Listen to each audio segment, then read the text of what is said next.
सोनू एक कबाड़ी था। वह घरों के कबाड़ इकट्ठा करके बेचा करता था। उसे मजबूरन यह काम करना पड़ता था। सब इतने अच्छे अच्छे कपड़े पहनते हैं, पता नहीं मुझे कब अच्छे कपड़े पहनने को मिलेंगे। मुझे तो बस एक कबाड़ बीनने के लिए भेज देते हैं। एक दिन उसे रेडी पर आम बिकते हुए दिखते हैं, जिनको देखकर उसके मुंह में पानी आ जाता है। वह रेडी वाले के पास जाता है। भैया एक आम दे दो, बहुत भूख लगी है। 30 रुपए का एक आम है, ला 30 रुपए। मेरे पास पैसे नहीं हैं। तो मेरे पास भी आम नहीं है, चल भाग यहाँ से। दुकानदार उसे धक्के मारकर वहां से भगा देता है। सोनू ललचाई आंखों से आमों को देखता हुआ वहां से चला जाता है। चलते चलते वह एक पार्क में पहुंचता है। वहां पर प्रकाश और अनिल नाम के 2 लड़के आम खा रहे होते हैं।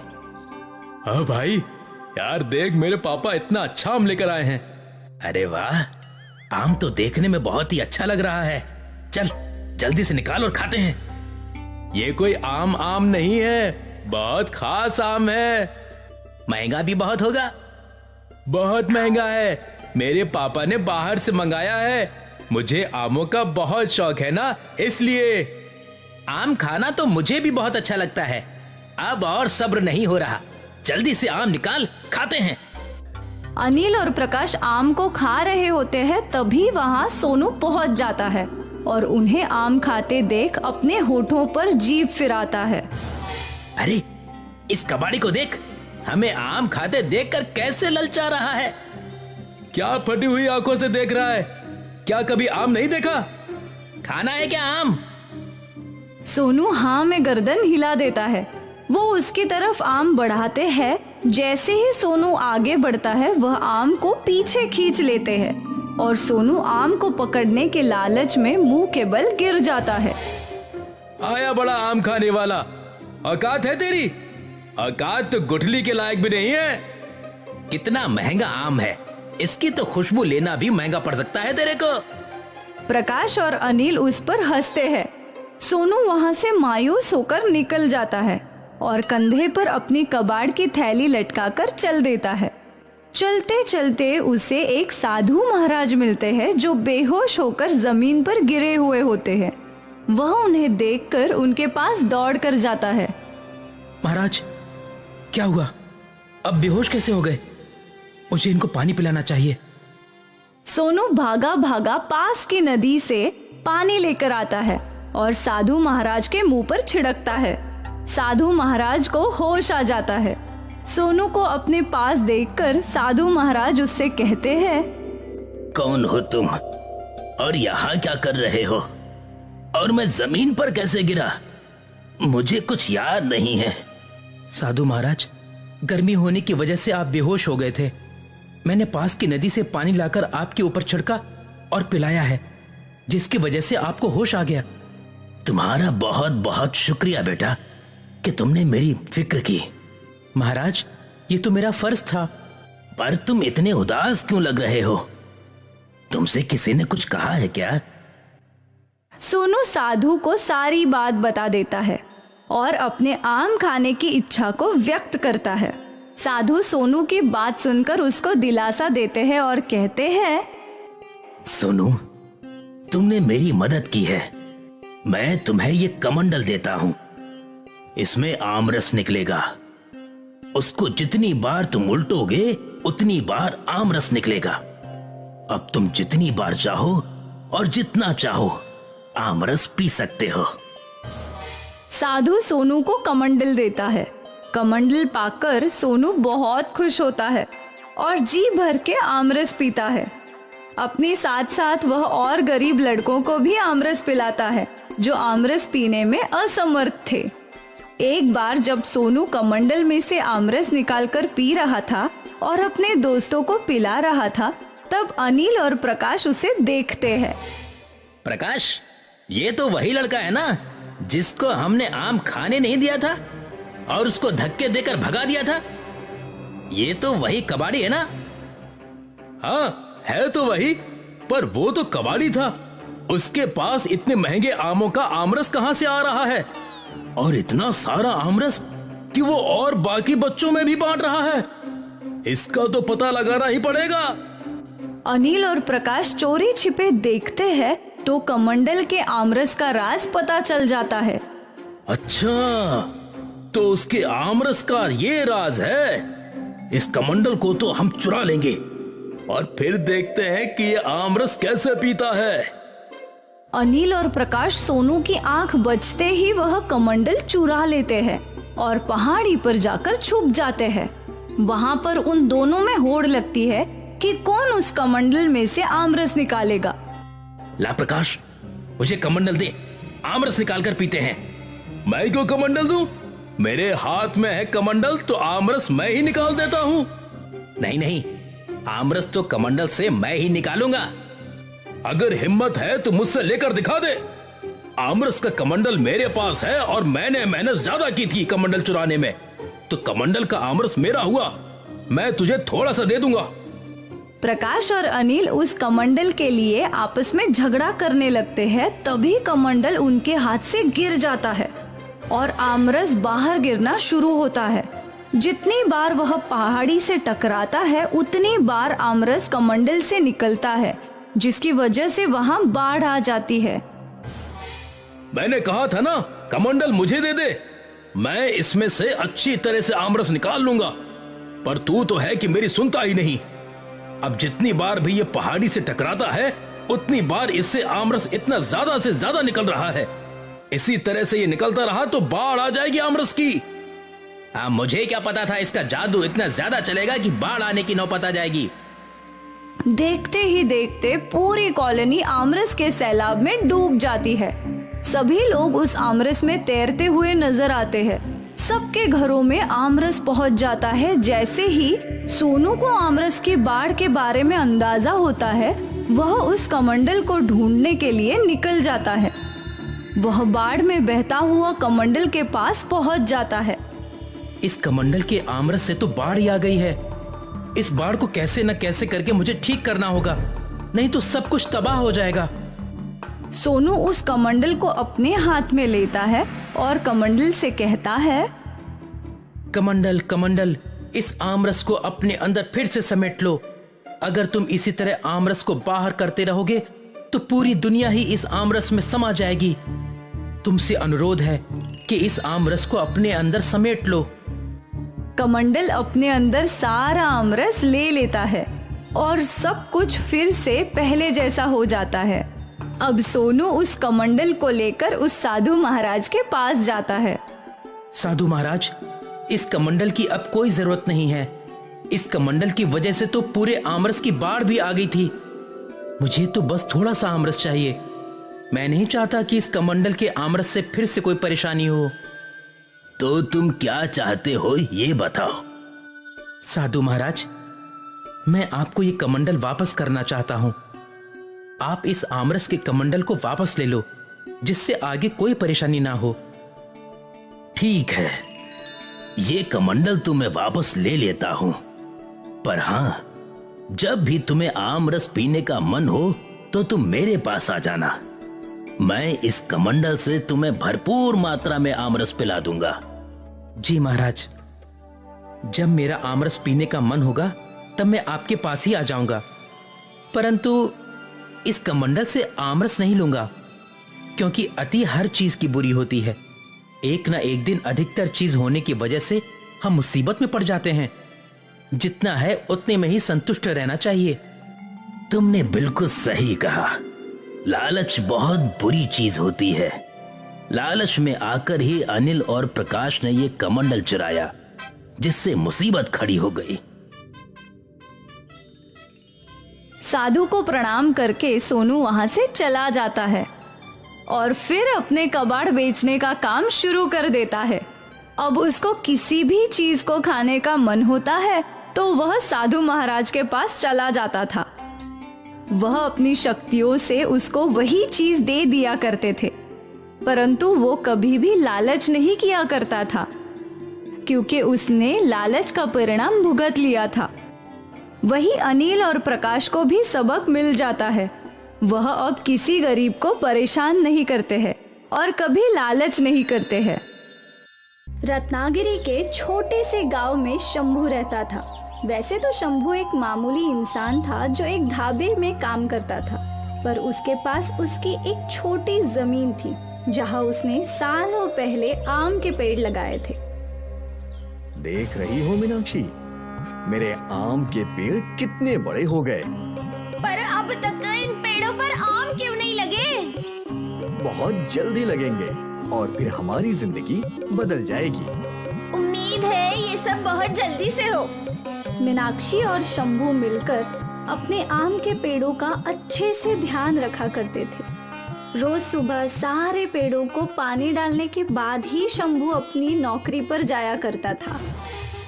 आज फिर तुम लेट हो गए शंभू, माफ कर दीजिए मालिक, अगली बार से नहीं होगा। वो मेरे एक पेड़ में कीड़े लग गए थे तो उसमें मैं दवाई डाल रहा था। ठीक है, इतने सालों से तू इन पेड़ों का ख्याल रख रहा है, भगवान ही जाने उसमें फसल कब आएगी। आएगी मालिक, जरूर आएगी। उसी दिन शंभू को अपनी पगार मिली 10,000 रुपए। वो सारे पैसे लेकर बगल वाली दुकान पर गया।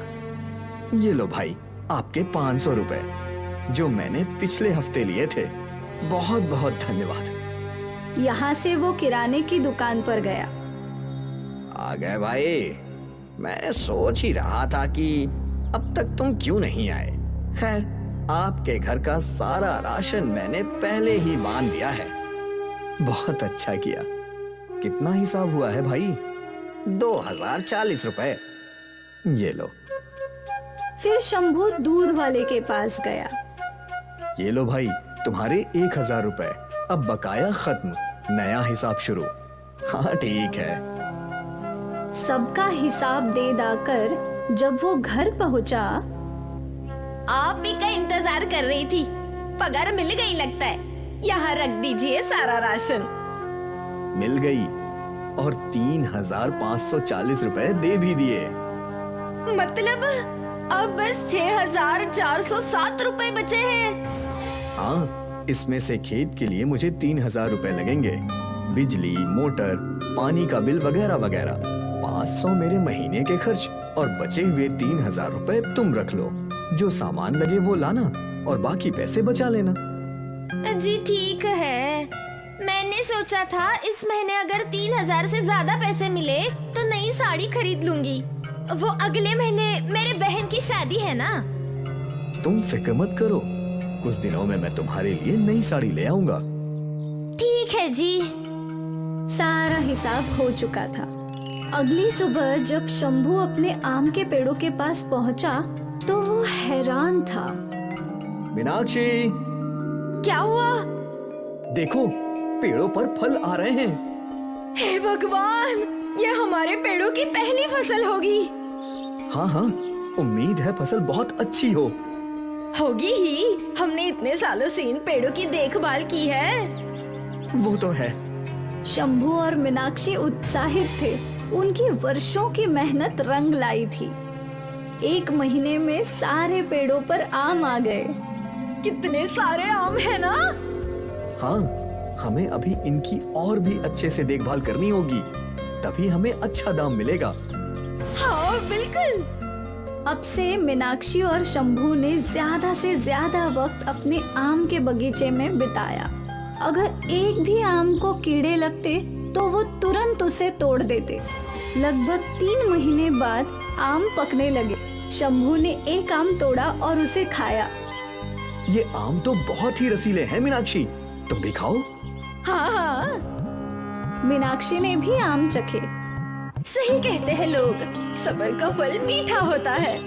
अब सारे आम तोड़ने होंगे। ठीक है। शंभू ने अपनी नौकरी से कुछ दिनों की छुट्टी ले ली और दोनों पति पत्नी मिलकर आम इकट्ठे करने लगे। 3 दिनों में आमों का बड़ा सा ढेर लग गया। सोचा नहीं था इतने सारे आम लगेंगे हमारे पेड़ों पर। भगवान जब भी देता है छप्पर फाड़ के देता है। तभी एक आमों का व्यापारी वहाँ से गुजर रहा था। उसका ध्यान ताजे आमों पर पड़ा। अरे शंभू भाई, सारे आम बेचने हैं क्या? जी स्वामी भाई। स्वामी ने एक आम चखा। वाह, एक नंबर, बहुत ही मीठे हैं और आकार भी बड़ा है। क्या दाम लोगे इन सब का?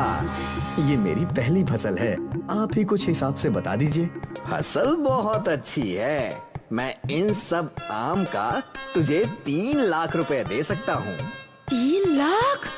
सौदा मंजूर है तो बोल। जी मंजूर है। और हाँ, अगले साल भी मुझे ही बेचना। बिल्कुल बिल्कुल, मैं पैसे और आदमी लेकर आता हूँ। ठीक है। स्वामी पैसे लेने चला गया और मीनाक्षी और शंभू बातें करने लगे। भगवान की कृपा है हम पर। 3 लाख, बाप रे। कृपा तो है और हमारे सालों की मेहनत भी तो है मीनाक्षी। हाँ, ये मेहनत का ही तो फल है। वो दोनों स्वामी के लौटने का इंतजार कर रहे थे। कुछ देर बाद स्वामी एक टेम्पो, कुछ आदमी और पैसों के साथ लौट आया। ये लो शंभू, तुम्हारे पैसे। बहुत बहुत धन्यवाद। शंभू ने पहली बार इतने सारे पैसे देखे थे। स्वामी के आदमी आमों को टेम्पो में भरने लगे। सब कुछ हो जाने के बाद शंभू और मीनाक्षी घर लौटे। इतने सारे पैसों का हम क्या करेंगे? 1 लाख बैंक में FD रखेंगे, 1 लाख के तेरे लिए गहने बनवाएंगे और 1 लाख अगले साल के लिए बचाएंगे। 1 लाख के गहने? हाँ, जिंदगी भर मैंने तुझे दिया ही क्या है सिवाय इस मंगलसूत्र के। चल अभी गहने खरीदते हैं। अभी? हाँ अभी। मीनाक्षी और शंभू गहनों की दुकान पर पहुँचे। राम राम किमजी भाई। राम राम। बोलो शंभू भाई, क्या दिखाऊं? भाभी जी के लिए कान की बाली या अंगूठी? आप कान की बाली भी दिखाइए, अंगूठी भी और एक हार भी। ठीक है भाई। खिमजी भाई ने पहले बालियां दिखाई। मीनाक्षी ने एक बाली पसंद कर ली। फिर अंगूठियां दिखाई। मीनाक्षी ने एक अंगूठी भी पसंद कर ली। फिर खिमजी भाई ने हार दिखाए। मीनाक्षी ने एक हार भी पसंद कर लिया। इन सबको मिलाकर 70,000 हुए हैं शंभू भाई।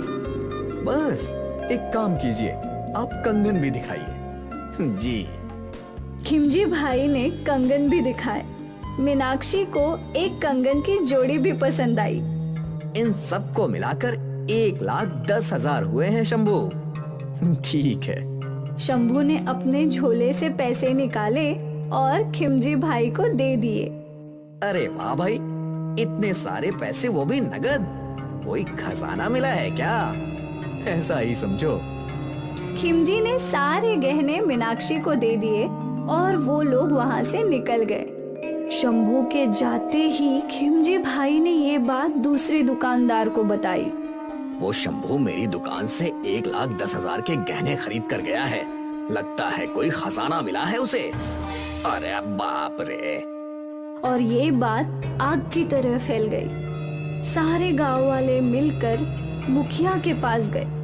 जरूर शंभू को खजाना मिला है। उसने 1,10,000 के गहने खरीदे। बाप रे, वो ढाबे पर काम करने वाला शंभू ना। अगर उसे खजाना मिला है तो उस पे सारे गांव का हक है। हमें उससे अपना हक मांगना ही चाहिए। हाँ चलो। मुखिया के साथ सारे लोग शंभू के घर पहुँचे। आप सब एक साथ? क्या बात है? सुना है तुम्हें खजाना मिला है। उस खजाने पर गांव वालों का भी अधिकार है। मुझे कोई खजाना नहीं मिला, तो इतने सारे पैसे तुम्हारे पास कैसे आए? वो इस साल मेरे आम के पेड़ों की पहली फसल बिकी है। 3 लाख रुपए में। स्वामी भाई ने ही तो खरीदी है। झूठ है। वो कंजूस स्वामी तुम्हें एक फसल के 3 लाख देगा? कुछ भी।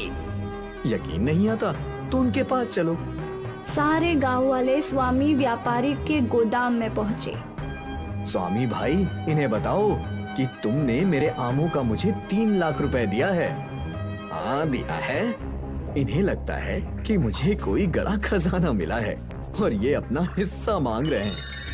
थू थू थू, कितने गए गुजरे हो तुम लोग। इस बेचारे ने सालों से अपने आमों के पेड़ों पर मेहनत की और अब जाकर इसके पेड़ों पर फसल उगी है।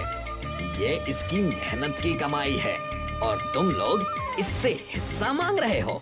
तुम सबको तो डूब कर मर जाना चाहिए। स्वामी व्यापारी ने सारे गांव वालों को अच्छे से खरी खोटी सुनाई और सबका सिर शर्म से झुक गया। खिमजी भाई को खटक गया कि शंभू के पास 1,10,000 रुपए थे। तो ये कहानी हमें सिखाती है कि लोगों को दूसरों का भला होता हुआ अच्छा नहीं लगता। बहुत ही मतलबी होती जा रही है ये दुनिया। केशव और गंगा की शादी को 6 साल हो चुके थे, लेकिन अब भी उन दोनों की बिल्कुल नहीं बनती थी और इसका कारण था केशव का शराब पीना। केशव रोज शराब के नशे में धुत लड़खड़ाते हुए घर आता था। अरे गंगा, चल खाना लगा। कितनी बार बोला है आपको कि शराब पीकर घर मत आया कीजिए। अरे ये मेरा घर है, तू कौन होती है मुझे घर में ऐसे रोकने वाली? मैं आपकी पत्नी हूँ और ये आपका बेटा सौरभ, और सौरभ को आपसे बहुत डर लगता है। कम से कम इसके लिए तो शराब पीना छोड़ दीजिए। ये मेरा बेटा है, मुझसे थोड़ी ना डरेगा। तू कुछ भी बोलती है अनाप शनाप। सौरभ, अरे सौरभ।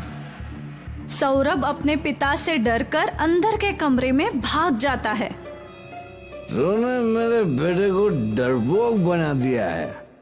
और नशे की हालत में केशव गंगा को पीटता रहा। ये सब रोज का था। केशव रोज शराब पीकर आता और नशे में अपनी पत्नी को मारा करता था। केशव का बेटा सौरभ उससे बहुत डरता था और वो अक्सर किसी कोने में छुप जाया करता था। एक दिन की बात है, गंगा ने ठान लिया था कि आज वो केशव के इस रोज रोज के शराब की समस्या से मुक्ति पाकर ही रहेगी। इसलिए गंगा ने अपने पिता मधुकर राव को घर बुलाया था। पिताजी, अब ये रोज का हो गया है। ये खूब शराब पीकर आते हैं और मुझे मारते पीटते हैं। अब तो सौरभ अपने पिता से डरने लगा है। तू चिंता मत कर, मैं दामाद जी से बात करूंगा। बाप बेटी केशव के घर लौटने का इंतजार करने लगे। कुछ देर बाद केशव आया, पर वो नशे में धुत था। अरे गंगा, अरे ससुर जी, आप कब आए? गंगा, अपने पिता की अच्छे से ख्याल रखो, उन्हें अच्छा अच्छा खिलाओ पिलाओ। मैं खाना पीना खाने नहीं, बल्कि आपसे बात करने आया हूँ दामाद जी। मुझसे बात करने? किस बारे में? आपकी इस रोज रोज की शराब की आदत के बारे में। दामाद जी, आप समझदार हैं, आप जानते ही होंगे कि इस शराब की आदत की वजह से आपका पारिवारिक जीवन खराब होता जा रहा है। आपका तो बेटा भी आपसे डरने लगा है। बस ससुर जी, ये मेरा अपना मामला है, आपको इसमें बोलने की कोई जरूरत नहीं है। मैं अपनी बेटी और नवासे की भलाई के लिए बोल ही सकता हूँ। वो आपकी बेटी थी, अब मेरी पत्नी है। मैं उसे जैसे रखूं उसे रहना पड़ेगा, चाहे मैं उसे मारूं, पीटूं या कुछ भी करूं। नहीं दामाद जी, आप ये गलत बोल रहे हैं। वो मेरी बेटी अब भी है, मैं उसे आपके साथ मार खाने के लिए नहीं छोड़ सकता। तो ले जाओ अपनी बेटी को अपने साथ, मैं भी देखता हूँ कितने दिन पालोगे। चल बेटी, अब इस आदमी से बात करना ही बेकार है। पर सौरभ, मम्मी मैं आपके साथ ही रहूंगा। हाँ, तू भी चला जा अपनी माँ का पल्लू थाम के। चलो गंगा, अब यहाँ रहने का कोई फायदा नहीं है। ठीक है। गंगा और सौरभ मधुकर के साथ चले गए। मधुकर राव गांव में रहते थे। उनका आम का बगीचा था। नाना, इतने सारे आम, ये सब तो मैं खाऊंगा। हाँ हाँ, खा लेना, ये सब मैंने तेरे लिए ही तो उगाया है मेरे लाडले। सौरभ नाना के घर पहुंचकर बहुत खुश था, पर गंगा परेशान थी। वो खर्चे का सोच रही थी। पिताजी, मैं यहाँ आ तो गई, पर मेरी वजह से आपका खर्च बढ़ जाएगा। इन आमों को बेचकर जैसे तैसे आपका गुजारा हो रहा था, अब हम दोनों का भी बोझ आप पर आ गया। अब सब कैसे होगा? इतना मत सोच गंगा, वो ऊपर वाला है ना, वो कोई ना कोई रास्ता निकालेगा ही। मैं खुश हूँ कि तुझे उस शराबी पति के साथ रहना नहीं पड़ रहा है। भगवान सब ठीक कर देगा। ठीक है। गंगा ने घर का सारा काम संभाल लिया। अब मधुकर राव सारा समय अपने आम के बगीचे में रहते थे, अपने नवासे के साथ बातें करते। नाना जी, वो पेड़ आपने कब लगाया था? वो पेड़ शायद जब तेरी माँ तेरी उम्र की होगी तब। बाप रे, और वो सबसे बड़ा वाला? वो मैंने नहीं लगाया बेटा, वो तो मेरे पिताजी ने लगाया था, मेरे भी जन्म के पहले। मतलब वो आपसे भी बड़ा है? हाँ। तभी गंगा सबके लिए चाय और नाश्ता लेकर आई। अब बस हुआ आप दोनों का, थोड़ा नाश्ता कर लीजिए। अरे गंगा, काफी दिन हो गए तेरे हाथ की वो स्वादिष्ट चटनी खाए हुए। देख, आम भी कच्चे हैं, वो चटनी मिल जाती तो मजा आ जाता। ठीक है पिताजी, आज बनाती हूँ, शाम में ले आऊंगी। अरे वाह। मधुकर और सौरभ चाय के साथ नाश्ता करने लगे।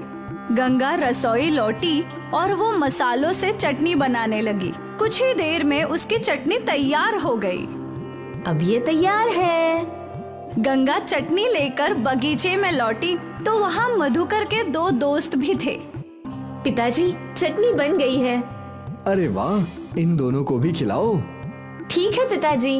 गंगा ने 2 कच्चे आम काटे और उन्हें चटनी लगा दी और सबको परोसा। कच्चे आम का स्वाद लेते ही, अरे वाह, ये तो बहुत अच्छी है, चटाकेदार। मैंने कहा था ना, मेरी गंगा बहुत अच्छी कच्चे आम की चटनी बनाती है। हाँ भाई, अगर ये कच्चे आम की चटनी बनाना शुरू कर दे तो हाथों हाथ सब खत्म हो जाएगी, लोग दीवाने हो जाएंगे। हाँ हाँ बिल्कुल।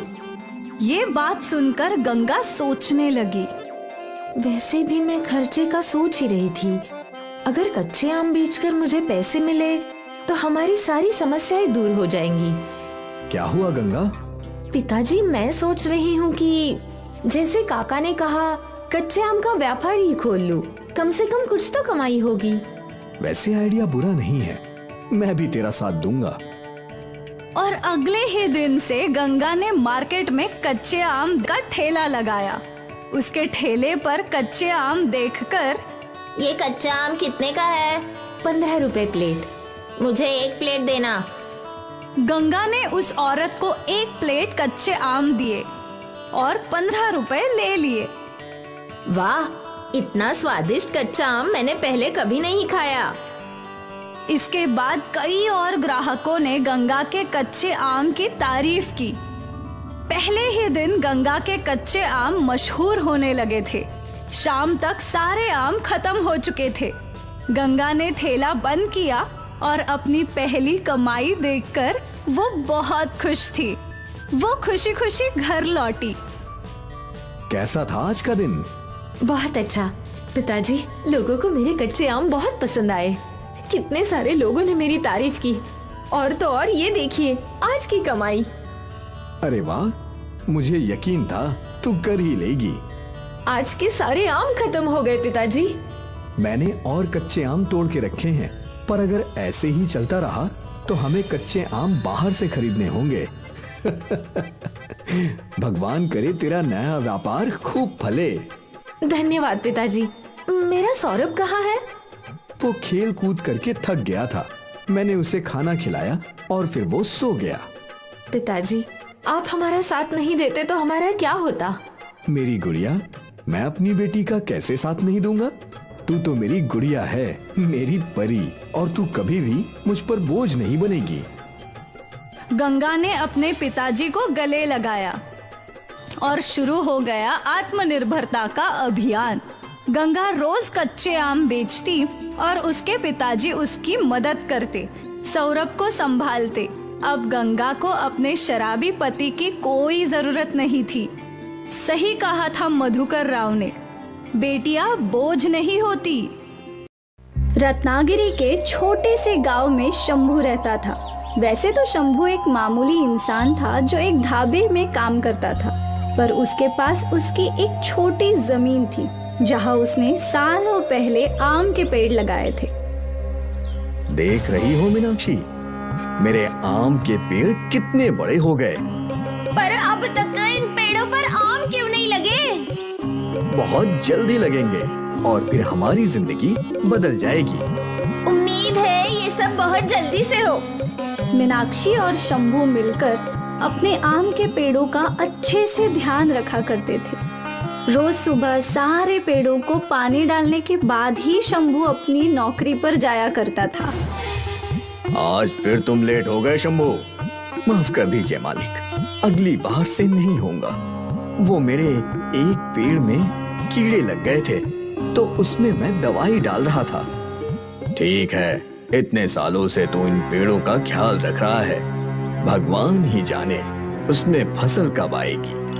आएगी मालिक, जरूर आएगी। उसी दिन शंभू को अपनी पगार मिली 10,000 रुपए। वो सारे पैसे लेकर बगल वाली दुकान पर गया।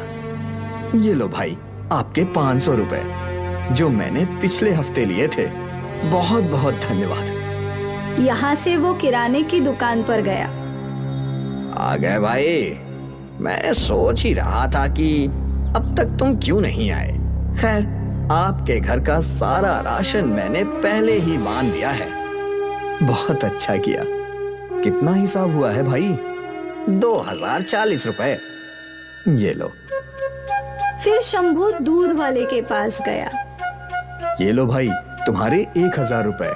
अब बकाया खत्म, नया हिसाब शुरू। हाँ ठीक है। सबका हिसाब दे दाकर जब वो घर पहुंचा, आप ही का इंतजार कर रही थी। पगार मिल गई लगता है। यहाँ रख दीजिए सारा राशन। मिल गई और 3540 रुपए दे भी दिए। मतलब अब बस 6407 रुपए बचे हैं। हाँ, इसमें से खेत के लिए मुझे 3000 रुपए लगेंगे। बिजली, मोटर, पानी का बिल वगैरह वगैरह। 500 मेरे महीने के खर्च और बचे हुए 3000 रुपए तुम रख लो। जो सामान लगे वो लाना और बाकी पैसे बचा लेना। जी ठीक है। मैंने सोचा था इस महीने अगर 3000 से ज्यादा पैसे मिले तो नई साड़ी खरीद लूंगी। वो अगले महीने मेरे बहन की शादी है ना। तुम फिक्र मत करो, कुछ दिनों में मैं तुम्हारे लिए नई साड़ी ले आऊंगा। ठीक है जी। सारा हिसाब हो चुका था। अगली सुबह जब शंभू अपने आम के पेड़ों के पास पहुंचा तो वो हैरान था। मीनाक्षी, क्या हुआ? देखो, पेड़ों पर फल आ रहे हैं। हे भगवान, ये हमारे पेड़ों की पहली फसल होगी। हाँ हाँ, उम्मीद है फसल बहुत अच्छी होगी ही। हमने इतने सालों से इन पेड़ों की देखभाल की है। वो तो है। शंभू और मीनाक्षी उत्साहित थे। उनकी वर्षों की मेहनत रंग लाई थी। 1 महीने में सारे पेड़ों पर आम आ गए। कितने सारे आम है ना? हाँ, हमें अभी इनकी और भी अच्छे से देखभाल करनी होगी, तभी हमें अच्छा दाम मिलेगा। हाँ बिल्कुल। अब से मीनाक्षी और शंभू ने ज्यादा से ज्यादा वक्त अपने आम के बगीचे में बिताया। अगर एक भी आम को कीड़े लगते तो वो तुरंत उसे तोड़ देते। लगभग 3 महीने बाद आम पकने लगे। शंभू ने एक आम तोड़ा और उसे खाया। ये आम तो बहुत ही रसीले हैं मीनाक्षी, तुम भी खाओ। हाँ हाँ। मीनाक्षी ने भी आम चखे। सही कहते हैं लोग, सब्र का फल मीठा होता है। अब सारे आम तोड़ने होंगे। ठीक है। शंभू ने अपनी नौकरी से कुछ दिनों की छुट्टी ले ली और दोनों पति पत्नी मिलकर आम इकट्ठे करने लगे। 3 दिनों में आमों का बड़ा सा ढेर लग गया। सोचा नहीं था इतने सारे आम लगेंगे हमारे पेड़ों पर। भगवान जब भी देता है छप्पर फाड़ के देता है। तभी एक आमों का व्यापारी वहाँ से गुजर रहा था। उसका ध्यान ताजे आमों पर पड़ा। अरे शंभू भाई, सारे आम बेचने हैं क्या? जी स्वामी भाई। स्वामी ने एक आम चखा। वाह, एक नंबर। बहुत ही मीठे हैं और आकार भी बड़ा है। क्या दाम लोगे इन सब का? ये मेरी पहली फसल है, आप ही कुछ हिसाब से बता दीजिए। फसल बहुत अच्छी है। मैं इन सब आम का तुझे 3 लाख रुपए दे सकता हूँ। 3 लाख? सौदा मंजूर है तो बोल। जी मंजूर है। और हाँ, अगले साल भी मुझे ही बेचना। बिल्कुल बिल्कुल, मैं पैसे और आदमी लेकर आता हूँ। ठीक है, स्वामी पैसे लेने चला गया और मीनाक्षी और शंभू बातें करने लगे। भगवान की कृपा है हम पर। 3 लाख, बाप रे। कृपा तो है और हमारे सालों की मेहनत भी तो है मीनाक्षी। हाँ, ये मेहनत का ही तो फल है। वो दोनों स्वामी के लौटने का इंतजार कर रहे थे। कुछ देर बाद स्वामी एक टेम्पो, कुछ आदमी और पैसों के साथ लौट आया। ये लो शंभू, तुम्हारे पैसे। बहुत बहुत धन्यवाद। शंभू ने पहली बार इतने सारे पैसे देखे थे। स्वामी के आदमी आमों को टेम्पो में भरने लगे। सब कुछ हो जाने के बाद शंभू और मीनाक्षी घर लौटे। इतने सारे पैसों का हम क्या करेंगे? 1 लाख बैंक में FD रखेंगे, 1 लाख के तेरे लिए गहने बनवाएंगे और 1 लाख अगले साल के लिए बचाएंगे। 1 लाख के गहने? हाँ, जिंदगी भर मैंने तुझे दिया ही क्या है सिवाय इस मंगलसूत्र के। चल अभी गहने खरीदते हैं। अभी? हाँ अभी। मीनाक्षी और शंभू गहनों की दुकान पर पहुँचे। राम राम किमजी भाई। राम राम। बोलो शंभू भाई, क्या दिखाऊं? भाभी जी के लिए कान की बाली या अंगूठी? आप कान की बाली भी दिखाइए, अंगूठी भी और एक हार भी। ठीक है भाई। खिमजी भाई ने पहले बालियां दिखाई। मीनाक्षी ने एक बाली पसंद कर ली। फिर अंगूठियां दिखाई। मीनाक्षी ने एक अंगूठी भी पसंद कर ली। फिर खिमजी भाई ने हार दिखाए। मीनाक्षी ने एक हार भी पसंद कर लिया। इन सबको मिलाकर 70,000 हुए हैं शंभू भाई। बस एक काम कीजिए, आप कंगन भी दिखाइए। जी। खिमजी भाई ने कंगन भी दिखाए। मीनाक्षी को एक कंगन की जोड़ी भी पसंद आई। इन सबको मिलाकर 1,10,000 हुए हैं शंभू। ठीक है। शंभू ने अपने झोले से पैसे निकाले और खिमजी भाई को दे दिए। अरे वाह भाई, इतने सारे पैसे, वो भी नगद। कोई खजाना मिला है क्या? ऐसा ही समझो। खिमजी ने सारे गहने मीनाक्षी को दे दिए और वो लोग वहाँ से निकल गए। शंभू के जाते ही खिमजी भाई ने ये बात दूसरे दुकानदार को बताई। वो शंभू मेरी दुकान से 1,10,000 के गहने खरीद कर गया है।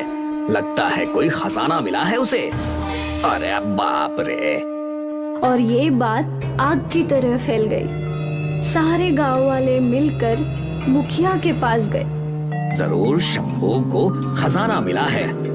उसने 1,10,000 के गहने खरीदे। बाप रे, वो ढाबे पर काम करने वाला शंभू ना। अगर उसे खजाना मिला है तो उस पे सारे गांव का हक है। हमें उससे अपना हक मांगना ही चाहिए। हाँ चलो। मुखिया के साथ सारे लोग शंभू के घर पहुँचे। आप सब एक साथ? क्या बात है? सुना है तुम्हें खजाना मिला है। उस खजाने पर गांव वालों का भी अधिकार है। मुझे कोई खजाना नहीं मिला, तो इतने सारे पैसे तुम्हारे पास कैसे आए? वो इस साल मेरे आम के पेड़ों की पहली फसल बिकी है। 3 लाख रुपए में। स्वामी भाई ने ही तो खरीदी है। झूठ है। वो कंजूस स्वामी तुम्हें एक फसल के 3 लाख देगा? कुछ भी। यकीन नहीं आता तो उनके पास चलो। सारे गांव वाले स्वामी व्यापारी के गोदाम में पहुँचे। स्वामी भाई, इन्हें बताओ कि तुमने मेरे आमों का मुझे 3 लाख रुपए दिया है। हाँ दिया है। इन्हें लगता है कि मुझे कोई बड़ा खजाना मिला है और ये अपना हिस्सा मांग रहे हैं।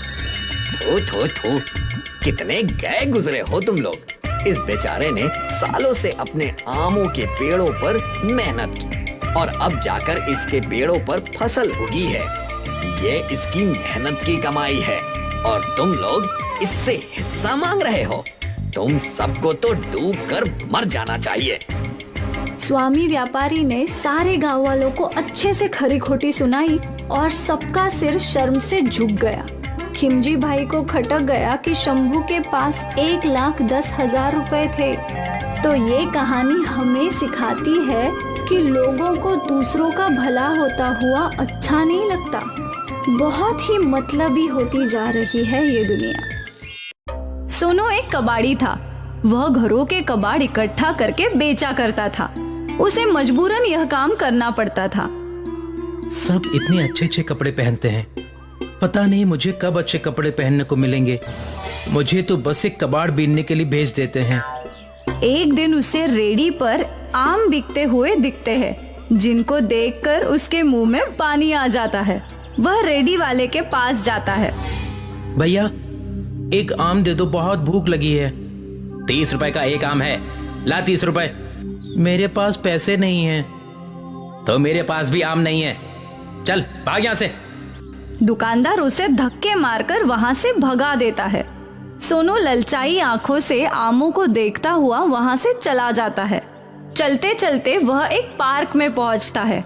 वहां पर प्रकाश और अनिल नाम के 2 लड़के आम खा रहे होते हैं। हाँ भाई, यार देख, मेरे पापा इतना अच्छा आम लेकर आए हैं।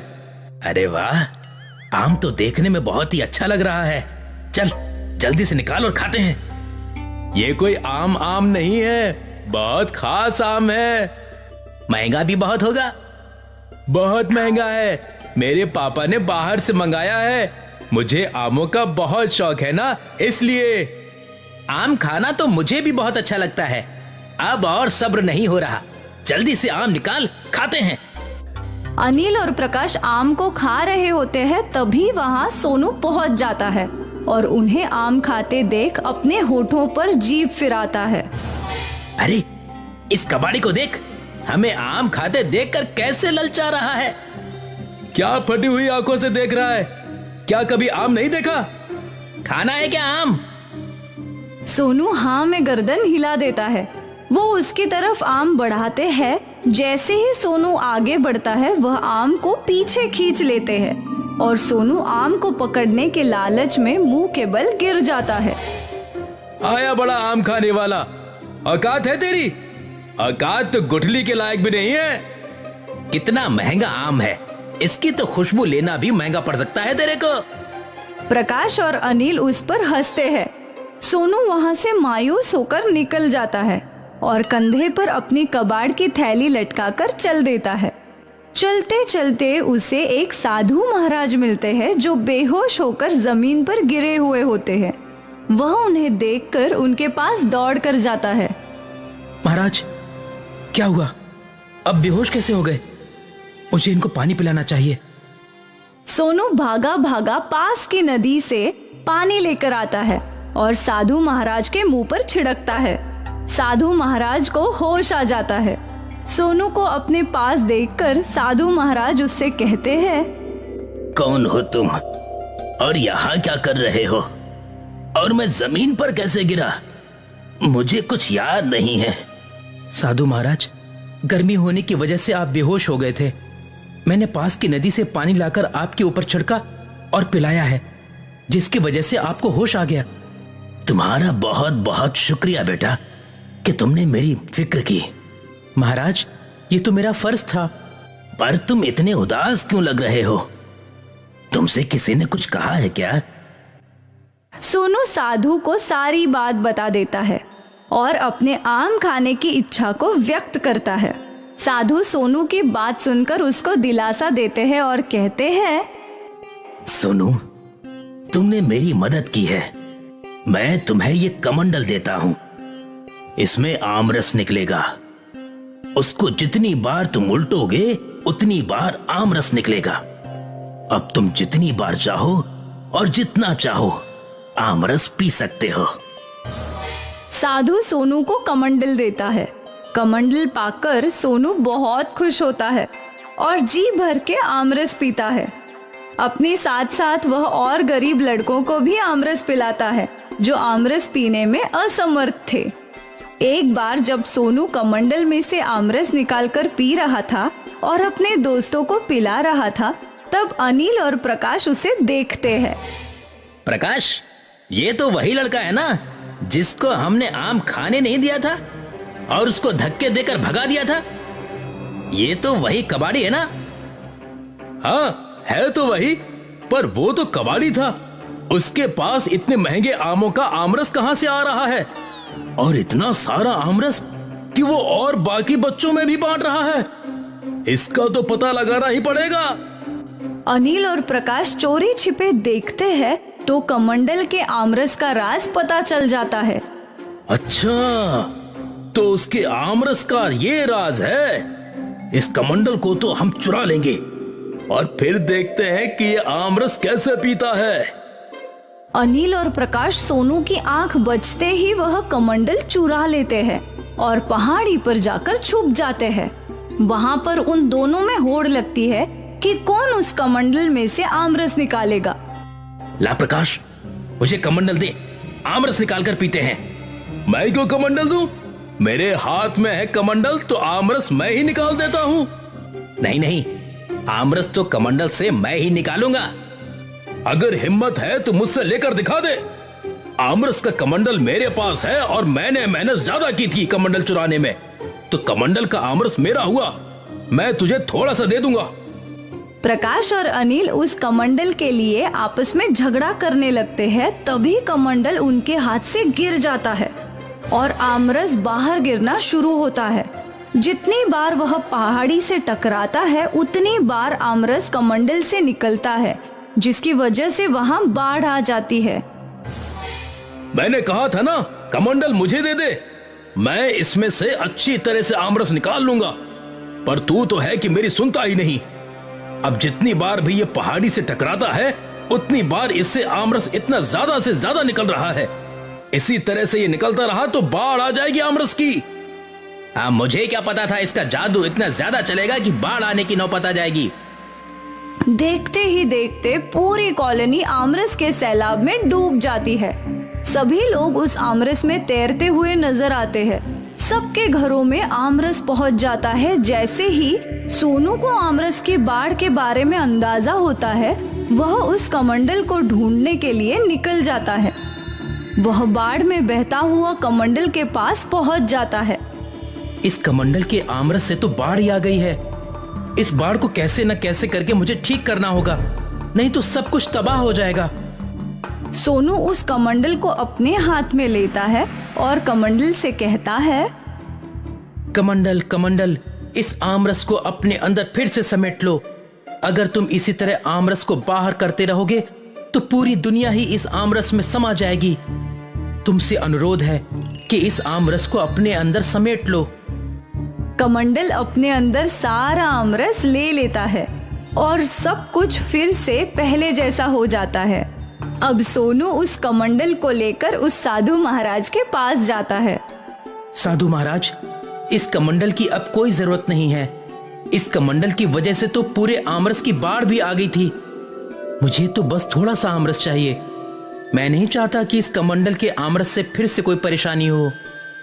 तो तुम क्या चाहते हो ये बताओ। साधु महाराज, मैं आपको ये कमंडल वापस करना चाहता हूं। आप इस आमरस के कमंडल को वापस ले लो, जिससे आगे कोई परेशानी ना हो। ठीक है, ये कमंडल तो मैं वापस ले लेता हूं, पर हां, जब भी तुम्हें आमरस पीने का मन हो तो तुम मेरे पास आ जाना। मैं इस कमंडल से तुम्हें भरपूर मात्रा में आमरस पिला दूंगा। जी महाराज, जब मेरा आमरस पीने का मन होगा तब मैं आपके पास ही आ जाऊंगा, परंतु इस कमंडल से आमरस नहीं लूंगा, क्योंकि अति हर चीज की बुरी होती है। एक ना एक दिन अधिकतर चीज होने की वजह से हम मुसीबत में पड़ जाते हैं। जितना है उतने में ही संतुष्ट रहना चाहिए। तुमने बिल्कुल सही कहा। लालच बहुत बुरी चीज होती है। लालच में आकर ही अनिल और प्रकाश ने ये कमंडल चुराया, जिससे मुसीबत खड़ी हो गई। साधु को प्रणाम करके सोनू वहां से चला जाता है और फिर अपने कबाड़ बेचने का काम शुरू कर देता है। अब उसको किसी भी चीज को खाने का मन होता है तो वह साधु महाराज के पास चला जाता था। वह अपनी शक्तियों से उसको वही चीज दे दिया करते थे, परंतु वो कभी भी लालच नहीं किया करता था, क्योंकि उसने लालच का परिणाम भुगत लिया था। वही अनिल और प्रकाश को भी सबक मिल जाता है। वह अब किसी गरीब को परेशान नहीं करते हैं और कभी लालच नहीं करते हैं। मीरपुर गांव, जहां मोहन अपनी बेटी पिंकी के साथ रहता था। पिंकी के जन्म पर ही माँ का देहांत हो गया। मोहन अपना काम और पिंकी की देखभाल दोनों करता था। मोहन को परेशान होता देख गांव के लोग कहते हैं, मोहन, तुम दूसरी शादी कर लो, सब ठीक हो जाएगा। सब लोग ठीक कह रहे हैं, मुझे शादी कर लेनी चाहिए, जिससे मेरी बच्ची का भी काम हो जाए और मेरा काम भी। हाँ पापा, दूसरी शादी कर लो। मोहन की शादी बगल के गांव की सुषमा के साथ हो जाती है। सुषमा, ये मेरी बच्ची है पिंकी, इसका तुम अच्छे से ख्याल रखना। मैं इसकी नौकरानी नहीं हूँ जो इसकी सेवा करती रहूं। कुछ महीने ऐसे ही बीत गए और पिंकी बड़ी हो गई। सुषमा गर्भ से होने के कारण काम नहीं कर पाती थी। वह पिंकी से घर का सारा काम करवाती थी, जिससे वह पिंकी को स्कूल जाने नहीं देती थी। सुषमा, ये तुम क्या करवा रही हो पिंकी से, और इसे पढ़ने के लिए स्कूल क्यों नहीं जाने दे रही हो? मेरी हालत नहीं दिख रही है, जैसे इस हालत में मैं काम करूंगी। ठीक है, जैसा तुम्हें ठीक लगे करो। कुछ महीने बीत जाते हैं और हॉस्पिटल में सुषमा को एक लड़का होता है, जिसका नाम मंटू रखा जाता है। फिर सुषमा का बच्चा पैदा होने के बाद भी वह घर का काम नहीं करती थी, ये देख। सुषमा, अब तो पिंकी को स्कूल जाने दो। तुम क्यों चिंता कर रहे हो? मैं उसकी देखभाल कर रही हूँ ना। वो लड़की है, उसे घर के काम सिखा रही हूँ। और मंटू है ना लड़का, उसको पढ़ा लिखा कर डॉक्टर इंजीनियर बनाएंगे। तुम अपने काम पर ध्यान दिया करो। पिंकी घर के काम के लिए कुएं पर पानी भरने जाती थी। उसी रास्ते में रमेश की समोसे की दुकान थी। पिंकी उसे भी कुएं से पानी भरकर उसकी दुकान पर देती थी, तो रमेश पिंकी को पानी के बदले में समोसा खाने को देता था। रमेश, तुम्हारा बहुत धन्यवाद जो मुझे समोसे खाने के लिए दिए। नहीं सुषमा, तुम धन्यवाद मत बोलो, तुम भी तो मेरा काम कर देती हो ना। एक दिन मंटू स्कूल से आ रहा था, तभी वह पिंकी को समोसा खाता देख लेता है और घर आकर सुषमा को बता देता है।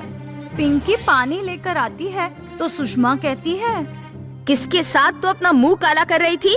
कौन तेरा यार हो गया है जिससे तू बातें करने लगी है? ऐसा कुछ नहीं है, आप गलत सोच रही है। वो कभी कभी रमेश को दुकान पर पानी लाकर दे देती हूँ, इसीलिए वो बात कर रहा था। कुछ समय बाद की बात है। एक दिन पिंकी कुएं के पास आ रही थी, तभी उसका 2 पहियों से रोड में छोटा सा एक्सीडेंट हो जाता है। ये देख रमेश उसे हॉस्पिटल ले जाता है और हॉस्पिटल में इलाज करवाकर घर पहुंचाने आता है। उस दिन पिंकी को घर आने में रात हो जाती है। किसके साथ मुंह काला कर घर आ रही है? चुप करो सुषमा, समझ देख कर बोला करो। क्या हुआ है ये पूछ नहीं रही हो और बस उल्टा बोले जा रही हो। ठीक है, जाओ और देखो अपनी लाडली को क्या क्या कारनामे कर रही है। अगले दिन इसी हालात में उसकी माँ ने पिंकी से सारे काम करवाए। पिंकी को ऐसे में काम करते देख रमेश और पिंकी में धीरे धीरे प्यार हो जाता है। एक दिन रमेश ने अपने दिल की बात पिंकी को बता दी कि मैं तुमसे प्यार करता हूँ। पिंकी यह सुनकर खुश हो गई और उसने हाँ कर दी। कुछ महीनों बाद एक दिन रमेश का रोड पर ट्रक से एक्सीडेंट हो जाता है और तुरंत उसकी मृत्यु हो जाती है। उस समय पिंकी कुएं से वापस आ रही थी, तभी रमेश का एक्सीडेंट देख अपना घड़ा छोड़ दौड़ी दौड़ी आती है और रमेश को पकड़कर रोने लगती है। रमेश, उठ जाओ रमेश, तुम्हारे सिवा मेरा कौन है? तुम ही तो हो जो मुझे समझते थे। गांव वाले रमेश की लाश को लेकर चले गए। फिर पिंकी मंदिर में जाकर बहुत रो रही थी। वहाँ पंडित जी आए। बोलो बेटी, क्या हुआ? क्यों रो रही हो? बेटी, इन्हें मंदिर के पीछे लगा दो, फिर तुम्हारी किस्मत बदल जाएगी। जैसा वो साधु बाबा बोलते हैं वैसे ही वहाँ जाकर पिंकी घर आती है। सुषमा पिंकी को खाली हाथ आते देख बोलती है, गलती से घड़ा मेरे हाथ से गिरकर टूट गया, इसीलिए मैं पानी नहीं ला पाई। पिंकी अगले दिन मंदिर जाती है और वहाँ जाती है जहाँ उसने आम लगाए होते हैं और देखती है कि वहाँ 3 बड़े बड़े आम के घर होते हैं। तभी वहाँ भगवान प्रकट होते हैं और वो कहते हैं, बेटी पिंकी, तुम बहुत नेक इंसान हो, इसलिए पहले घर से मांगोगी तो तुम्हें अच्छे अच्छे कपड़े मिलेंगे, और दूसरे घर में तुम्हें जो खाना हो वो मांगना, सब मिलेगा। और इस तीसरे घर में तुम्हें सोना, चांदी और पैसे मिलेंगे। यह बताकर भगवान अंतर्ध्यान हो गए। पिंकी पहले घर में जाती है और अच्छे कपड़े पहन लेती है, और फिर वह दूसरे घर में जाती है और अच्छे अच्छे खाने पेट भर के खाती है, और सोचती है कि मुझे तीसरे घर में नहीं जाना चाहिए क्योंकि मुझे पैसे और सोने का कोई काम नहीं है। फिर वह अपने घर जाती है। क्यों पिंकी, कहाँ थी अब तक? और ये नए कपड़े कहाँ से मिले तुझे? तेरे यार ने दिए क्या? क्या माँ, तुम हर समय बस उल्टा ही बोलोगी और सोचोगी। कभी कुछ तो अच्छा सोच लो मेरे बारे में। मुझे एक साधु बाबा ने 3 जादुई आम दिए थे, उसी से मिला मुझे ये सब। चल झूठी, बहुत झूठ बोलती है। किसी तेरे यार ने दिए होंगे तुझे, तो तू बहाने बना रही है। ठीक है माँ, तुम जैसा सोचो। कुछ महीने बीत गए। पिंकी ऐसे ही अच्छा खाना और कपड़े पहना करती थी, और तीनों घर की मदद से गांव की और गरीबों की मदद करती थी, एवं गांव की बेटियों की शादी में गहने और पैसे देकर खूब नाम कमाने लगी। माँ, तुम जानती हो, ये पिंकी गांव में पैसे और गहने देती है बेटियों की शादी में। सुषमा को यह सब सुनकर उसे विश्वास नहीं हुआ। फिर पिंकी का पीछा कर तीनों आम के घर पहुंच गई, और जादुई आम का घर पैसे देने वाला ये सब देखकर उसे लालच हो गया, और वह सोने वाले घर में गई। जादुई आम के घर, मुझे ढेर सारा पैसा और गहने दो। यह सुनते ही सुषमा के गले में ढेर सारे सांप बिच्छू लटकने लगे, और उसके आसपास कंकड़ पत्थर और सांप घूमने लगे। यह देख सुषमा बहुत घबरा गई। तभी वहाँ पर भगवान प्रकट हुए और कहा, हे पापी औरत, तुम एक मासूम बच्ची पर इतना अत्याचार करती हो और यहाँ पैसे और धन मांगती हो। जाओ, भाग जाओ यहाँ से, नहीं तो तुम्हें ये सांप और बिच्छू काट कर मार देंगे। यह सुन सुषमा तुरंत वहाँ से बाहर निकल आई और पिंकी से माफी मांगने लगी। बेटी, मुझे माफ कर दो, मैंने तुम्हारे ऊपर बहुत अत्याचार किया है, मुझे क्षमा कर दो बेटी। ठीक है माँ, तुम मुझसे माफी ना मांगो, बस मुझे माँ का प्यार दो। माँ, मुझे यही चाहिए। यह सुनकर सुषमा खुश हो गई और पिंकी को अपनी बेटी की तरह मानने लगी, और लालच करना उसने छोड़ दिया। मीरपुर गांव, जहां मोहन अपनी बेटी पिंकी के साथ रहता था। पिंकी के जन्म पर ही माँ का देहांत हो गया। मोहन अपना काम और पिंकी की देखभाल दोनों करता था। मोहन को परेशान होता देख गांव के लोग कहते हैं, मोहन, तुम दूसरी शादी कर लो, सब ठीक हो जाएगा। हाँ, सब लोग ठीक कह रहे हैं, मुझे शादी कर लेनी चाहिए, जिससे मेरी बच्ची का भी काम हो जाए और मेरा काम भी। हाँ पापा, दूसरी शादी कर लो। मोहन की शादी बगल के गांव की सुषमा के साथ हो जाती है। सुषमा, ये मेरी बच्ची है पिंकी, इसका तुम अच्छे से ख्याल रखना। मैं इसकी नौकरानी नहीं हूँ जो इसकी सेवा करती रहूं। कुछ महीने ऐसे ही बीत गए और पिंकी बड़ी हो गई। सुषमा गर्भ से होने के कारण काम नहीं कर पाती थी। वह पिंकी से घर का सारा काम करवाती थी, जिससे वह पिंकी को स्कूल जाने नहीं देती थी। सुषमा, ये तुम क्या करवा रही हो पिंकी से, और इसे पढ़ने के लिए स्कूल क्यों नहीं जाने दे रही हो? मेरी हालत नहीं दिख रही है, जैसे इस हालत में मैं काम करूंगी। ठीक है, जैसा तुम्हें ठीक लगे करो। कुछ महीने बीत जाते हैं और हॉस्पिटल में सुषमा को एक लड़का होता है, जिसका नाम मंटू रखा जाता है। फिर सुषमा का बच्चा पैदा होने के बाद भी वह घर का काम नहीं करती थी, ये देख। सुषमा, अब तो पिंकी को स्कूल जाने दो। तुम क्यों चिंता कर रहे हो? मैं उसकी देखभाल कर रही हूँ ना। वो लड़की है, उसे घर के काम सिखा रही हूँ।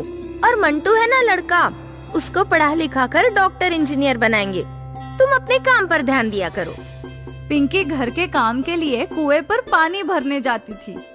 उसी रास्ते में रमेश की समोसे की दुकान थी। पिंकी उसे भी कुएं से पानी भरकर उसकी दुकान पर देती थी, तो रमेश पिंकी को पानी के बदले में समोसा खाने को देता था। रमेश, तुम्हारा बहुत धन्यवाद जो मुझे समोसे खाने के लिए दिए।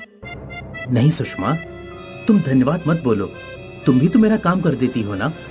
एक दिन मंटू स्कूल से आ रहा था, तभी वह पिंकी को समोसा खाता देख लेता है और घर आकर सुषमा को बता देता है। पिंकी पानी लेकर आती है तो सुषमा कहती है, किसके साथ तो अपना मुंह काला कर रही थी? कौन तेरा यार हो गया है जिससे तू बातें करने लगी है?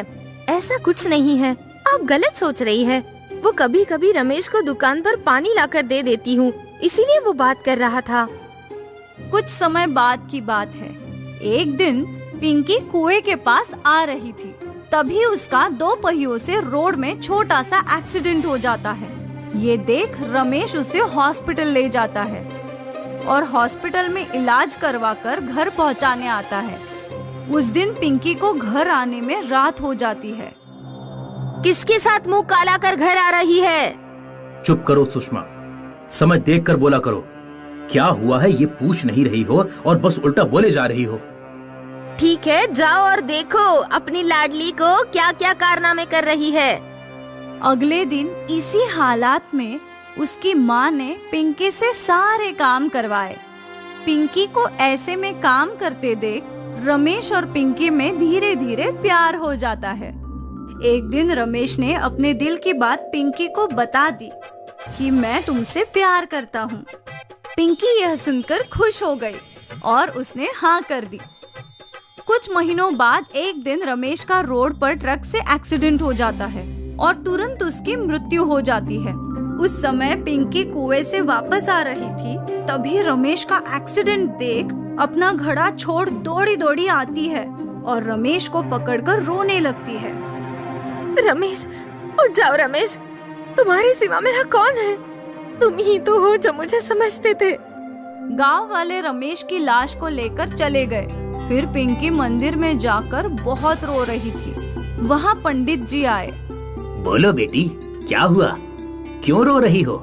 बेटी, इन्हें मंदिर के पीछे लगा दो, फिर तुम्हारी किस्मत बदल जाएगी। जैसा वो साधु बाबा बोलते हैं वैसे ही वहाँ जाकर पिंकी घर आती है। सुषमा पिंकी को खाली हाथ आते देख बोलती है, गलती से घड़ा मेरे हाथ से गिरकर टूट गया, इसीलिए मैं पानी नहीं ला पाई। पिंकी अगले दिन मंदिर जाती है और वहाँ जाती है जहाँ उसने आम लगाए होते हैं और देखती है कि वहाँ 3 बड़े बड़े आम के घर होते हैं। तभी वहाँ भगवान प्रकट होते हैं और वो कहते हैं, बेटी पिंकी, तुम बहुत नेक इंसान हो, इसलिए पहले घर से मांगोगी तो तुम्हें अच्छे अच्छे कपड़े मिलेंगे और दूसरे घर में तुम्हें जो खाना हो वो मांगना, सब मिलेगा। और इस तीसरे घर में तुम्हें सोना, चांदी और पैसे मिलेंगे। यह बताकर भगवान अंतर्ध्यान हो गए। पिंकी पहले घर में जाती है और अच्छे कपड़े पहन लेती है और फिर वह दूसरे घर में जाती है और अच्छे अच्छे खाने पेट भर के खाती है और सोचती है कि मुझे तीसरे घर में नहीं जाना चाहिए क्योंकि मुझे पैसे और सोने का कोई काम नहीं है। फिर वह अपने घर जाती है। क्यों पिंकी, कहाँ थी अब तक? और ये नए कपड़े कहाँ से मिले तुझे? तेरे यार ने दिए क्या? क्या माँ, तुम हर समय बस उल्टा ही बोलोगी और सोचोगी। कभी कुछ तो अच्छा सोच लो मेरे बारे में। मुझे एक साधु बाबा ने 3 जादुई आम दिए थे, उसी से मिला मुझे ये सब। चल झूठी, बहुत झूठ बोलती है। किसी तेरे यार ने दिए होंगे तुझे तो तू बहाने बना रही है। ठीक है माँ, तुम जैसा सोचो। कुछ महीने बीत गए। पिंकी ऐसे ही अच्छा खाना और कपड़े पहना करती थी और तीनों घर की मदद से गांव की और गरीबों की मदद करती थी एवं गांव की बेटियों की शादी में गहने और पैसे देकर खूब नाम कमाने लगी। माँ, तुम जानती हो ये पिंकी गांव में पैसे और गहने देती है बेटियों की शादी में। सुषमा को यह सब सुनकर उसे विश्वास नहीं हुआ। फिर पिंकी का पीछा कर तीनों आम के घर पहुंच गई और जादुई आम का घर पैसे देने वाला ये सब देखकर उसे लालच हो गया और वह सोने वाले घर में गई। जादुई आम के घर, मुझे ढेर सारा पैसा और गहने दो। यह सुनते ही सुषमा के गले में ढेर सारे सांप बिच्छू लटकने लगे और उसके आसपास कंकड़ पत्थर और सांप घूमने लगे। यह देख सुषमा बहुत घबरा गई। तभी वहाँ पर भगवान प्रकट हुए और कहा, हे पापी औरत, तुम एक मासूम बच्ची पर इतना अत्याचार करती हो और यहाँ पैसे और धन मांगती हो। जाओ, भाग जाओ यहाँ से, नहीं तो तुम्हें ये सांप और बिच्छू काट कर मार देंगे। यह सुन सुषमा तुरंत वहाँ से बाहर निकल आई और पिंकी से माफी मांगने लगी। बेटी, मुझे माफ कर दो, मैंने तुम्हारे ऊपर बहुत अत्याचार किया है, मुझे क्षमा कर दो बेटी। ठीक है माँ, तुम मुझसे माफी ना मांगो, बस मुझे माँ का प्यार दो। माँ, मुझे यही चाहिए। यह सुनकर सुषमा खुश हो गई और पिंकी को अपनी बेटी की तरह मानने लगी और लालच करना उसने छोड़ दिया। सोनू एक कबाड़ी था। वह घरों के कबाड़ इकट्ठा करके बेचा करता था। उसे मजबूरन यह काम करना पड़ता था। सब इतने अच्छे अच्छे कपड़े पहनते हैं, पता नहीं मुझे कब अच्छे कपड़े पहनने को मिलेंगे। मुझे तो बस एक कबाड़ बीनने के लिए भेज देते हैं। एक दिन उसे रेडी पर आम बिकते हुए दिखते हैं, जिनको देखकर उसके मुंह में पानी आ जाता है। वह रेडी वाले के पास जाता है। भैया, एक आम दे दो, बहुत भूख लगी है। 30 रुपए का एक आम है, ला 30 रुपए। मेरे पास पैसे नहीं हैं। तो मेरे पास भी आम नहीं है, चल भाग यहाँ से। दुकानदार उसे धक्के मारकर वहाँ से भगा देता है।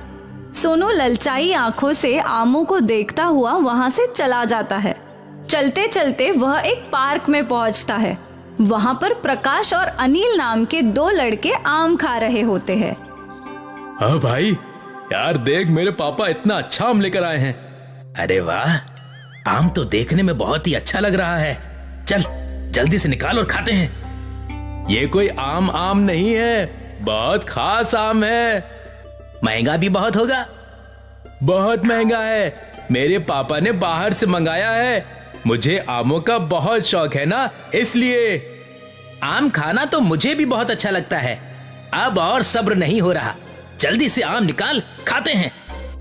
अनिल और प्रकाश आम को खा रहे होते हैं, तभी वहाँ सोनू पहुँच जाता है और उन्हें आम खाते देख अपने होठों पर जीभ फिराता है। अरे, इस कबाड़ी को देख, हमें आम खाते देखकर कैसे ललचा रहा है। क्या फटी हुई आंखों से देख रहा है? क्या कभी आम नहीं देखा? खाना है क्या आम? सोनू हाँ में गर्दन हिला देता है। वो उसकी तरफ आम बढ़ाते हैं। जैसे ही सोनू आगे बढ़ता है, वह आम को पीछे खींच लेते हैं और सोनू आम को पकड़ने के लालच में मुंह के बल गिर जाता है। आया बड़ा आम खाने वाला, औकात है तेरी? औकात तो गुठली के लायक भी नहीं है। कितना महंगा आम है, इसकी तो खुशबू लेना भी महंगा पड़ सकता है तेरे को। प्रकाश और अनिल उस पर हंसते हैं। सोनू वहाँ से मायूस होकर निकल जाता है और कंधे पर अपनी कबाड़ की थैली लटकाकर चल देता है। चलते चलते उसे एक साधु महाराज मिलते हैं, जो बेहोश होकर जमीन पर गिरे हुए होते हैं। वह उन्हें देखकर उनके पास दौड़कर जाता है। महाराज, क्या हुआ? अब बेहोश कैसे हो गए? मुझे इनको पानी पिलाना चाहिए। सोनू भागा भागा पास की नदी से पानी लेकर आता है और साधु महाराज के मुंह पर छिड़कता है। साधु महाराज को होश आ जाता है। सोनू को अपने पास देखकर साधु महाराज उससे कहते हैं, कौन हो तुम और यहाँ क्या कर रहे हो? और मैं जमीन पर कैसे गिरा? मुझे कुछ याद नहीं है। साधु महाराज, गर्मी होने की वजह से आप बेहोश हो गए थे। मैंने पास की नदी से पानी लाकर आपके ऊपर छिड़का और पिलाया है, जिसकी वजह से आपको होश आ गया। तुम्हारा बहुत बहुत शुक्रिया बेटा कि तुमने मेरी फिक्र की। महाराज, ये तो मेरा फर्ज था। पर तुम इतने उदास क्यों लग रहे हो? तुमसे किसी ने कुछ कहा है क्या? सोनू साधु को सारी बात बता देता है और अपने आम खाने की इच्छा को व्यक्त करता है। साधु सोनू की बात सुनकर उसको दिलासा देते हैं और कहते हैं, सोनू, तुमने मेरी मदद की है। मैं तुम्हें ये कमंडल देता हूं। इसमें आमरस निकलेगा। उसको जितनी बार तुम उल्टोगे उतनी बार आमरस निकलेगा। अब तुम जितनी बार चाहो और जितना चाहो आमरस पी सकते हो। साधु सोनू को कमंडल देता है। कमंडल पाकर सोनू बहुत खुश होता है और जी भर के आमरस पीता है। अपने साथ साथ वह और गरीब लड़कों को भी आमरस पिलाता है जो आमरस पीने में असमर्थ थे। एक बार जब सोनू कमंडल में से आमरस निकालकर पी रहा था और अपने दोस्तों को पिला रहा था, तब अनिल और प्रकाश उसे देखते हैं। प्रकाश, ये तो वही लड़का है ना जिसको हमने आम खाने नहीं दिया था और उसको धक्के देकर भगा दिया था? ये तो वही कबाड़ी है ना? हाँ, है तो वही, पर वो तो कबाड़ी था। उसके पास इतने महंगे आमों का आमरस कहां से आ रहा है? और इतना सारा आमरस कि वो और बाकी बच्चों में भी बांट रहा है। इसका तो पता लगाना ही पड़ेगा। अनिल और प्रकाश चोरी छिपे देखते हैं तो कमंडल के आमरस का राज पता चल जाता है। अच्छा, तो उसके आमरस का ये राज है। इस कमंडल को तो हम चुरा लेंगे और फिर देखते हैं कि ये आमरस कैसे पीता है। अनिल और प्रकाश सोनू की आंख बचते ही वह कमंडल चुरा लेते हैं और पहाड़ी पर जाकर छुप जाते हैं। वहां पर उन दोनों में होड़ लगती है कि कौन उस कमंडल में से आमरस निकालेगा। ला प्रकाश, मुझे कमंडल दे, आमरस निकाल कर पीते हैं। मैं क्यों कमंडल दूं? मेरे हाथ में है कमंडल, तो आमरस मैं ही निकाल देता हूं। नहीं नहीं, आमरस तो कमंडल से मैं ही निकालूंगा। अगर हिम्मत है तो मुझसे लेकर दिखा दे। आमरस का कमंडल मेरे पास है और मैंने मेहनत ज्यादा की थी कमंडल चुराने में, तो कमंडल का आमरस मेरा हुआ। मैं तुझे थोड़ा सा दे दूंगा। प्रकाश और अनिल उस कमंडल के लिए आपस में झगड़ा करने लगते हैं। तभी कमंडल उनके हाथ से गिर जाता है और आमरस बाहर गिरना शुरू होता है। जितनी बार वह पहाड़ी से टकराता है उतनी बार आमरस कमंडल से निकलता है, जिसकी वजह से वहां बाढ़ आ जाती है। मैंने कहा था ना, कमंडल मुझे दे दे, मैं इसमें से अच्छी तरह से आमरस निकाल लूंगा। पर तू तो है कि मेरी सुनता ही नहीं। अब जितनी बार भी ये पहाड़ी से टकराता है उतनी बार इससे आमरस इतना ज्यादा से ज्यादा निकल रहा है। इसी तरह से ये निकलता रहा तो बाढ़ आ जाएगी आमरस की। मुझे क्या पता था इसका जादू इतना ज्यादा चलेगा कि बाढ़ आने की नौबत आ जाएगी। देखते ही देखते पूरी कॉलोनी आमरस के सैलाब में डूब जाती है। सभी लोग उस आमरस में तैरते हुए नजर आते हैं। सबके घरों में आमरस पहुंच जाता है। जैसे ही सोनू को आमरस की बाढ़ के बारे में अंदाजा होता है, वह उस कमंडल को ढूंढने के लिए निकल जाता है। वह बाढ़ में बहता हुआ कमंडल के पास पहुंच जाता है। इस कमंडल के आमरस से तो बाढ़ ही आ गई है। इस बाढ़ को कैसे न कैसे करके मुझे ठीक करना होगा, नहीं तो सब कुछ तबाह हो जाएगा। सोनू उस कमंडल को अपने हाथ में लेता है और कमंडल से कहता है, कमंडल कमंडल, इस आमरस को अपने अंदर फिर से समेट लो। अगर तुम इसी तरह आमरस को बाहर करते रहोगे तो पूरी दुनिया ही इस आमरस में समा जाएगी। तुमसे अनुरोध है कि इस आमरस को अपने अंदर समेट लो। कमंडल अपने अंदर सारा आमरस ले लेता है और सब कुछ फिर से पहले जैसा हो जाता है। अब सोनू उस कमंडल को लेकर उस साधु महाराज के पास जाता है। साधु महाराज, इस कमंडल की अब कोई जरूरत नहीं है। इस कमंडल की वजह से तो पूरे आमरस की बाढ़ भी आ गई थी। मुझे तो बस थोड़ा सा आमरस चाहिए। मैं नहीं चाहता कि इस कमंडल के आमरस से फिर से कोई परेशानी हो। तो तुम क्या चाहते हो ये बताओ। साधु महाराज, मैं आपको ये कमंडल वापस करना चाहता हूं। आप इस आमरस के कमंडल को वापस ले लो, जिससे आगे कोई परेशानी ना हो। ठीक है, ये कमंडल तो मैं वापस ले लेता हूं, पर हां, जब भी तुम्हें आमरस पीने का मन हो तो तुम मेरे पास आ जाना। मैं इस कमंडल से तुम्हें भरपूर मात्रा में आमरस पिला दूंगा। जी महाराज। जब मेरा आमरस पीने का मन होगा तब मैं आपके पास ही आ जाऊंगा, परंतु इस कमंडल से आमरस नहीं लूंगा, क्योंकि अति हर चीज की बुरी होती है। एक ना एक दिन अधिकतर चीज होने की वजह से हम मुसीबत में पड़ जाते हैं। जितना है उतने में ही संतुष्ट रहना चाहिए। तुमने बिल्कुल सही कहा। लालच बहुत बुरी चीज होती है। लालच में आकर ही अनिल और प्रकाश ने ये कमंडल चुराया, जिससे मुसीबत खड़ी हो गई। साधु को प्रणाम करके सोनू वहां से चला जाता है और फिर अपने कबाड़ बेचने का काम शुरू कर देता है। अब उसको किसी भी चीज को खाने का मन होता है तो वह साधु महाराज के पास चला जाता था। वह अपनी शक्तियों से उसको वही चीज दे दिया करते थे, परंतु वो कभी भी लालच नहीं किया करता था, क्योंकि उसने लालच का परिणाम भुगत लिया था। वही अनिल और प्रकाश को भी सबक मिल जाता है। वह अब किसी गरीब को परेशान नहीं करते हैं और कभी लालच नहीं करते हैं। नरेश के गन्ने के खेत थे। वो गन्ने उगाकर व्यापारियों को बेचा करता था। अरे नरेश भाई, इस बार गन्ने के बाजार में मांग ही नहीं है, इसलिए दाम गिर गए हैं। ऐसा कैसे हो सकता है? हर नाके पर गन्ने के जूस बिक रहे हैं। आप हर बार यही बोलते हैं कि गन्नों का बाजार में मांग ही नहीं है। अब मैं झूठ थोड़ी ना बोलता हूँ भाई। इस बार गन्ने 10 रुपए के दाम से बिक रहे हैं। क्या बस 10 रुपए? हाँ, अगर आपको ये दाम जम रहा है तो सौदा करते हैं, वरना आपकी मर्जी। नरेश ने कुछ देर सोचा। अगर गन्ना नहीं बिका तो बड़ी मुसीबत हो जाएगी। वैसे भी घर का राशन लाना है, राधा के कॉलेज की फीस भरनी है। 10 रुपए तो 10 रुपए, कम से कम कुछ पैसे तो आएंगे। ठीक है, मंजूर है। नरेश ने व्यापारी से सौदा कर लिया। उससे जो पैसे मिले वो लेकर वो अपने घर के लिए निकल गया। ये लो प्रभा, इस बार की फसल के पैसे। बस इतने ही? हाँ, इस बार भी व्यापारी ने दाम घटा दिया। काश मैं अपने गन्ने खुद जाकर बेच सकता। हर जगह गन्ने के जूस कितने महंगे दामों पर बिकते हैं।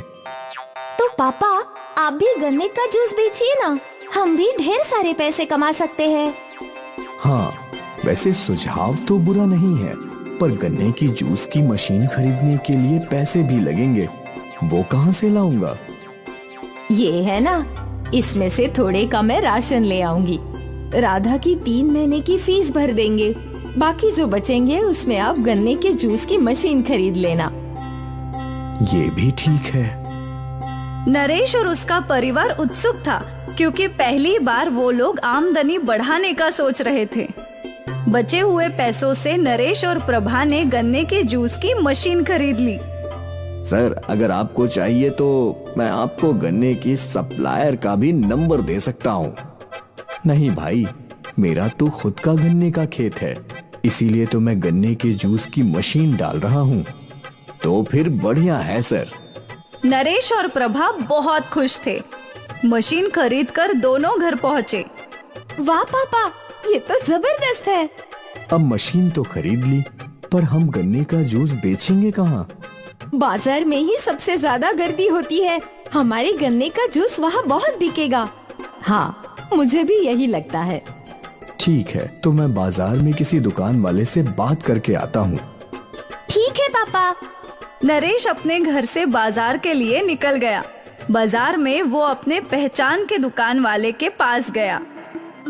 अरे भाई नरेश, कितने दिन हो गए तुमसे मिले? हाँ भाई, खेत के काम से फुर्सत ही नहीं मिलती। वो तो है। अच्छा भाई रमन, मुझे गन्ने के जूस का ठेला खोलना है बाजार में ही। क्या तुम मेरी मदद कर सकते हो? नेकी और पूछ पूछ, यहीं खोल लो ना, मेरी दुकान के बाहर। इसी बहाने हम अक्सर बातचीत भी करते रहेंगे। ये भी सही है। तुमने तो मेरी बहुत बड़ी मुश्किल आसान कर दी दोस्त। वैसे भी दोस्त, हम तो बचपन के दोस्त हैं। अगर मैं तेरे काम नहीं आऊंगा तो कौन आएगा? धन्यवाद दोस्त, मैं कल से ही यहाँ गन्ने का जूस का ठेला लगाऊंगा। हाँ हाँ। नरेश बहुत खुश था। एक के बाद एक सब कुछ सही हो रहा था। उसे यकीन था कि उसका गन्ने के जूस का ठेला उसकी आमदनी बढ़ाएगा। नरेश अपनी ही सोच में डूबा था। वो रास्ते से चल रहा था।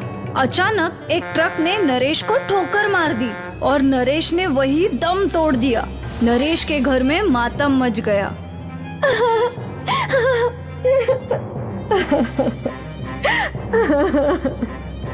जो परिवार हर्ष और उल्लास से भरा था, अब वो गमों में डूब गया। उनके घर का करता धरता ही नहीं रहा। अब राधा और प्रभा का क्या होगा? वक्त बीता और माँ बेटी ने अपने आप को संभाला। हमें जीने के लिए काम तो करना ही होगा। मैं कल से ही खेत जाकर गन्ने उगाऊंगी। माँ, मैं भी आपकी मदद करूंगी। ठीक है, अब से हम दोनों मिलकर घर का भी सारा काम करेंगे और खेत का भी। अगले दिन माँ बेटी खेत में काम करने लगे। दोनों ने मिलकर गन्ने काटे। माँ, हमने गन्ने काट तो दिए, पर इस बार भी व्यापारी हमारे गन्ने कम दाम में खरीदेगा। और हम कर भी क्या सकते हैं? माँ, क्यों ना हम गन्ने की जूस की दुकान शुरू करें? पर हम दोनों अकेले कैसे कर पाएंगे? अगर तेरे पापा होते तो सब कुछ ठीक से हो जाता। माँ, पापा की इच्छा थी कि वो गन्ने की जूस की दुकान खोले। कम से कम हम कोशिश तो कर सकते हैं। वैसे भी इस बार हमारी फसल अच्छी हुई है। ठीक है। दोनों माँ बेटी बाजार गए। अरे भाभी। रमन भैया। बहुत बुरा हुआ। उस दिन नरेश मेरे पास ही आया था गन्ने के जूस का ठेला लगाने की बात करने, और लौटते वक्त उसके साथ वो हादसा हो गया। होनी को कौन टाल सकता है भैया? काका, पापा की इच्छा थी कि हम गन्ने की जूस की दुकान खोले। उन्होंने मशीन भी खरीद रखी थी और अब हम उनकी इच्छा पूरी करना चाहते हैं। ये तो बहुत अच्छे विचार हैं बेटी। तुम चाहो तो मेरी दुकान के बाहर अपने जूस का ठेला लगा सकती हो। धन्यवाद काका। धन्यवाद कैसा बेटी, तू मेरी भी तो बेटी है। कई दिनों बाद आज राधा और प्रभा के चेहरे पे मुस्कान आई। अगले ही दिन राधा और प्रभा ने गन्ने के जूस का ठेला खोल दिया। गर्मी का मौसम था, इसलिए उनके जूस की दुकान पर कई ग्राहक आ रहे थे। राधा सभी ग्राहकों को ताजा ताजा गन्ने का रस दे रही थी। बेटा, इतना ताजा गन्ने का रस मैंने कई बरसों से नहीं पिया। बहुत ही स्वादिष्ट है। धन्यवाद काका। ये रस हमारे ही खेतों के ताजे गन्नों का है। वाह, अब तो मैं हमेशा यहाँ आऊंगा ताजे गन्ने का रस पीने। जी जरूर। राधा और प्रभा का ताजा गन्ने का रस ग्राहकों को बहुत अच्छा लगने लगा। दोनों माँ बेटी गन्ने का जूस बेचकर अच्छे पैसे कमा रहे थे। राधा सुबह खेत जाती, वहाँ का काम खत्म करती, फिर कॉलेज जाया करती थी और कॉलेज से लौटकर गन्ने का जूस बेचने में अपनी माँ की सहायता करती थी। दोनों माँ बेटी कड़ी मेहनत कर रही थी और उनकी मेहनत रंग भी ला रही थी। वो दोनों अच्छे पैसे कमा रहे थे। एक साल बाद राधा और प्रभा ने बाजार में एक दुकान खरीद ली और अब वो अपनी दुकान में गन्ने का जूस बेचा करती थी। काश ये सब देखने के लिए तेरे पापा जिंदा होते। हाँ, पर अच्छी बात ये है माँ कि आखिर उनकी इच्छा पूरी हुई और हमें किसी का मोहताज होना नहीं पड़ा। प्रभा और राधा के गन्ने के जूस के बिजनेस ने उनकी जिंदगी संवार दी।